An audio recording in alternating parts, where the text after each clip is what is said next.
Asus Zenbook Ux305 review, still a cheap MacBook alternative.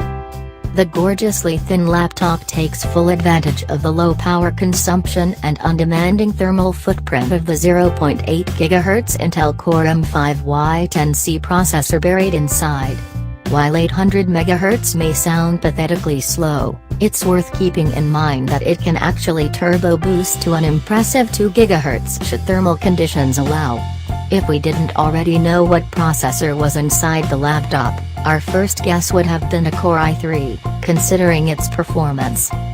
The advantages of such a low-power processor are paramount and definitely very clear. Firstly, the laptop is pretty much completely silent no matter how heavy a load it's under, made thanks to its fanless design. As a result of this, it's nice and thin at only 12.3 mm and extremely light, yet again thanks to the lack of a heavy cooling system. The stunningly thin and compact design sadly means you're left with just a single micro HDMI output, SD card reader and no Ethernet port.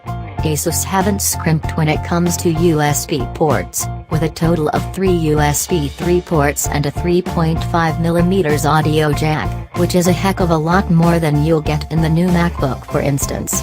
There is a workaround for the lack of wired connectivity, though, with a supplied USB 10/100th Ethernet adapter in the box for when you're able to connect to a wired network. As you might expect given the affordable price, the screen is an area that's let down a bit and where a couple of build deficiencies sadly come into focus.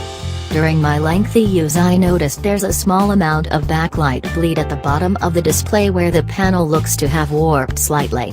Of course, this isn't terrible by any means, but it is the sort of build quality issue you'd find on a laptop that costs a fair bit less than this one. The 13.3-inch screen uses a full HD panel, although it's not particularly stunning.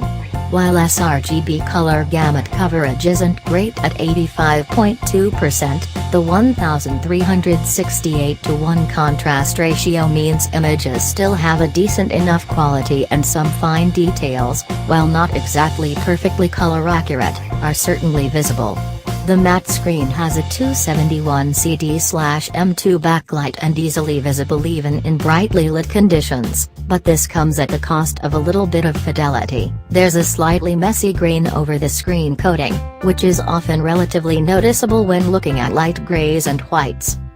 It's also worth mentioning that Full HD screens on small laptops make some programs and text extremely small. While Microsoft have gotten a bit better at text scaling, if you have some problems seeing tiny objects you may want to adjust the resolution down a bit in order to increase the physical size of items on screen, or use the text size slider in the Windows settings. As you'd expect, the Ux305 is as far from a gaming laptop as you could get, but we ran our dirt showdown 720p graphics benchmark anyway out of curiosity, in order to give the integrated Intel HD Graphics 5300 chip a run for its money. It managed 14.7 FPS at high settings and 4x anti-aliasing, so while it's not at all suited to extreme gaming, you may get away with a few light 3D games such as Minecraft on lower settings.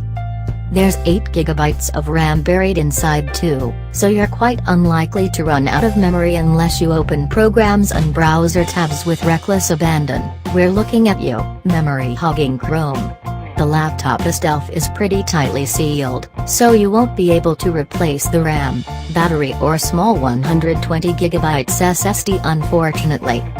Battery life should really be considered as another strength of Core M-powered laptops, and while the 7 hours 24 minutes the machine lasted in our laptop battery benchmark doesn't really sound like a whole lot, you'll definitely get through a full day's work if you're conservative enough with the screen brightness and performing hogging programs, as well as switching on a few power-saving options too.